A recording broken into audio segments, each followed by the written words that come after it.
Manoloana ny fanapozinana ara-tsakafo izay niseho teny Ambohimalaza sy ny resabe mandeha etsiroa dia nitondra ny heviny ihany koa Ramatoa Lalatendra Rakotondrazafy tao amin'ny pejiny tao ka ny pitsopitsony mahakasika an'izay ny fakafakena amintsika ato anatin'ity vidéo ity ka manasa antsika rehetra anaraka an'ity vidéo ity hatramin'ny farany azadino ny milaiky ny vidéo antsika ary tsara voatrany ny miabone amin'ny chaîne antsika mba ahafahanareo manaraka tsy tahapaka ny vidéo zay lefa nahita isan'andro tsy ampelila moa isika fa avy hatrany tonga de vavany ndao ary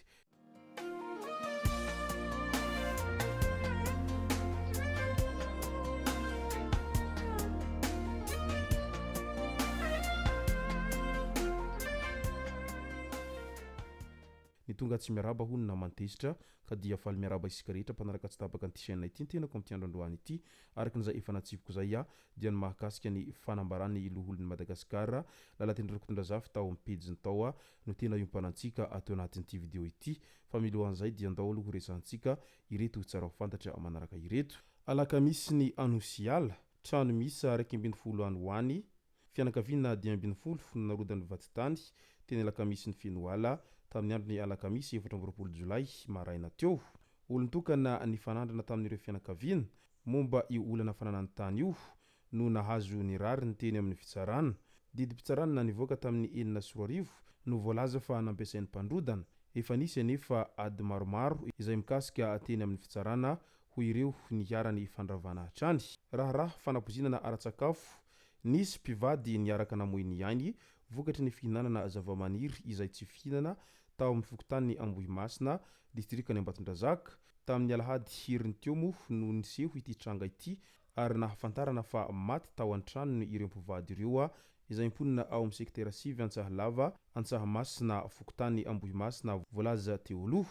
rehefa nataon'ny dokotera ny fizahana dia fantatra fa vokatra fihinanana sakafo izay tsy fihinana atao hoe kalamaoka dia izay no nahatonga ny fahafatesana nataon'izy ireo sakafo hariva io kalamaoka io voalazany loharanom-baovao fa mananjanaka sabony 5 taona izy mivady ireo saingy nambara fa tsy ny sakafo ilay zazakely ary izy no nampandre ny manodidina tamin'ny zavamisy noho ny maraina n'izay tranga izay niseho teny Ambohimasina Ambatondrazaka izay mahakasika ny zavamisy tany Ambohimalaza dia nilazany heviny ihany koa ny ministry serasera hatramin'ny voalohany ireo mpanositra no tsy nanao afa-tsy ny nanararaotra ity tranga ity ho hisehosehoana ara-politika ho hiatrany ny ministry serasera sy ny kolotsaina Maravola Mirantidona manoloana ny fanehoan-kevitry ny solombavambahoaka Rona Ratsiraka mikasika ny raharaha Ambohimalaza mazava ny fanazavana ny entin'ny filoha Andry Rajoelina fa tsy botilisma no niseho mazava ihany koa ny valin'ny fitaliana natao mazava ihany koa ny valin'ny fitaliana izay natao tany an-toerana sy ny tao Madagasikara mampalahelo raha isika samy malagasy no manambany ny mpikaroka malagasy ho hiatrany ity ministra ity ny any depute Rona Ratsiraka dia efa ela no manositra be fahatany ary tsy mahagaga intsony izany mamendry fendro no betsaka fa ny fanohanana sy fankaherezana aza tsy misy ataony ireo mpanositra ireo akory ho hiatrany ramatoa ministra ity nanamafy izy fa midika fandrosoan'ny fanadiadiana momba io raharaha io matoa sahy mamoaka mpahabe maso ny marina ny filohan'ny repoblika etsy ankilan'izay raha nitondra ny fanazavana mahakasika ny zavanitranga teny Ambohimalaza ihany koa iloholon'ny Madagasikara Lalatendra Rakotondrazafy dia toy izao no nilazainy te hisarika ny saintsika rehetra fotsiny aho mba handinika amin'ny fotony anio raharaha fanapozinana ara-tsakafo teny Ambohimalaza io ialako tsiny fa misy teny vary amin'anana ho isatrany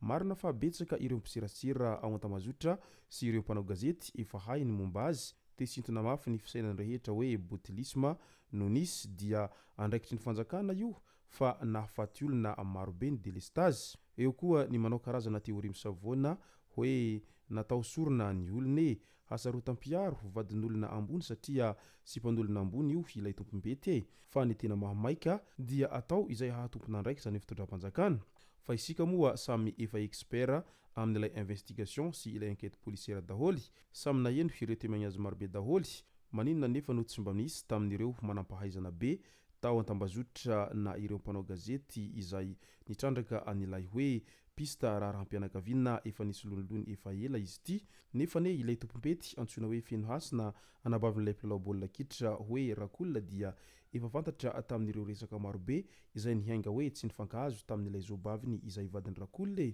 mba trandraho satria isika efa anketera sevrone daholo izao hoe efa fantatra koa hoe iray amin'ireo nahiditra amponja ilay kozinina ny tompompety efa nisy lonilony tamin'ny fianakaviana koa satria hoe efa matyvady tany aloha nisy nanapoizina tao anatin'ny fianakaviana tao ihany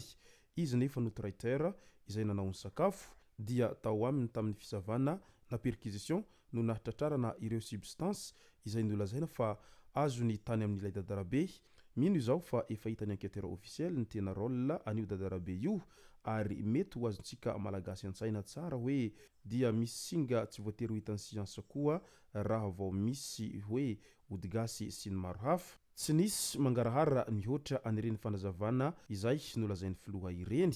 nolazaina fa tsy honina mihitsy ny fon'ireo fianakaviana izay manana ny maty raha tsy fantatra izy ireo ny anaran'ilay singa izay namorika na tonga ny fahafatesana dia efa nivoaka dia ireny efa tsy voatazana intsony ireny ny tsy ambaratelo ny famotorana mba hampionina ny fon'izy ireo melohana mazava ho an'izay navandoza noho ny lonilony mpianakaviana dia aoka izay ry mpambendry fendro fa tsy hoe tsy mponina tsirairay indray ny hoe ody asma ody izao sy ody izao filalao tamin'ny mbola kely hoy ny datura fa tsy nahafaty dia tsy tonga saina amin'ny farafahakeliny ve hoe dia ilay izy efa roa mifangaro ne izany no tena poizina mahery vaika fa raha tsy mino moa ireo rehetra manampahaizana miteny indray hoe tsy mahafaty io sy tsy poizina ireo dia azo omena sosikevitra ihany koa izy ireo hoe andramo ary aloha ny mampifangaro azy roa hanaovy experience dia atao vitantsika eo izay tokoa angamba ny vao ho tonga amin'ilay ohabolana hoe tsy minony maty raha tsy avy mandevina dia manao fikarohana farany izay kely na manao ny Google sy ny FB azonao jerena fa izaho zao noho ny tsy fahaizako voananeo an'ilay anarana zavamaniry roa dia nikaroka kely teto amin'ny Facebook ihany dia nahitako an'ity ranty ity vazaha no namoaka anio efa tamin'ny 2024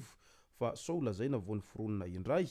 milaza mazava be fa toksika be poizina ilay datura ary toy izany koa ny beladone maika moa izany fa natambatra dia tena faty olona tokoa no tedavina dia aoka ifarana hatreto ilay famendrifindrona izay tsy mitondra makaiza fa ampy izay ny ankoatr'izay efa voamarina foana fa fanararaotana ara-politika tsy mendrika ireo nanana ny namoiny ihany havelao kosa hanao fisaonana ampitoniana amin'izay ny fianakaviana satria efa nahalalany marina izany izy ireo ankehitriny isorako ihany koa ny filohan'ny repoblika isorana ny minisitra isorana ny toniam-panao lalàna mandriam-piadanana ny maty sitrana soamantsara izay mbola marary ho maivana ny alahelon'ireo manamanjoa io ny fanambarana izay nataonyity loholon'ny Madagasikara ity raha nitondra ny teny manoloana ny zavanisy teny ambohy malaza izy raha nisafidiny nangina tao anatin'ny fotoana lavalava manoloana ity trangana ambohy malaza ity izay no masaka azonarosy tao anatin'ity video ity tompoko lasy tompoko vavy misaotratsika rehetra nanaraka an'ity video ity hatramin'ny farany azadino fidimy-laiky ny video antsika ary tsy arovoatrany ny miabone amin'ny chaîne antsika mba ahafahanareo manaraka tsy tapaka ny video zay lefa nahita isan'andro tompoko lasy tompoko vavy mankasitraka dia mirary soa